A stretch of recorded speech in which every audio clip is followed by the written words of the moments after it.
Everyone, আবারও চলে এসেছি আমি একটা ভুট্টার রেসিপি নিয়ে। এটা একদম সিম্পল, একদম 2 মিনিটে হয়ে যাবে। একদম বেশি কিছু লাগবে না, ঘরে যা যা থাকবে তাই দিয়েই হয়ে যাবে। যেহেতু এখন বর্ষাকাল, আর বর্ষাকালে এই ভুট্টার সিজন, ভুট্টা খুবই দেখা যায় বাজারে, খুব ওঠে, তাই আমরা প্রায় দিনই ভুট্টা খাচ্ছি। তো ভুট্টা পুড়িয়েই বেশি খাই। তো আজকে আমি ভাবলাম যে ভুট্টা একটু সেদ্ধ করে খাই। বেশি কিছু নিইনি, ভুট্টা একটু সেদ্ধ করে নিয়েছি, ওর মধ্যে কাঁচা লঙ্কাও দিয়ে দিয়েছি সেদ্ধ হতে।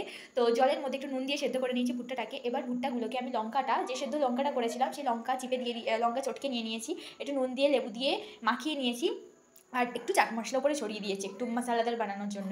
তো খুবই এটা টেস্টি হয়েছিল, আর খুবই ঝালঝাল হয়েছিল, স্পাইসি হয়েছিল। বিকেলে সন্ধ্যার সময় এই টিফিনটা ভীষণ ভালো লাগছিল। তোমরা যে কোনো সময় খেতে পারবে, এবং রাস্তায়ও ভুট্টা সেদ্ধ বিক্রি হয়।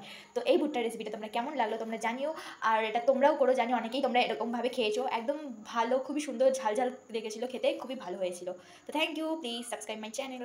এইভাবে ভুট্টা কেকে তোমরা বাড়িতে বানাও, জানিও আরও কিছু দাও কিনা সেটাও জানিও। আমি একদম সিম্পল রান্না করেছি, সিম্পলভাবে করেছি, যাতে বেশি কিছু না ঝঞ্ঝাটে আমি করতে পারি। একদম খেতে ইচ্ছা হলো আজকে, তাই আমি বিকেলে সন্ধ্যার সময় আমি বানিয়ে নিয়ে আমি খেয়ে নিয়েছি।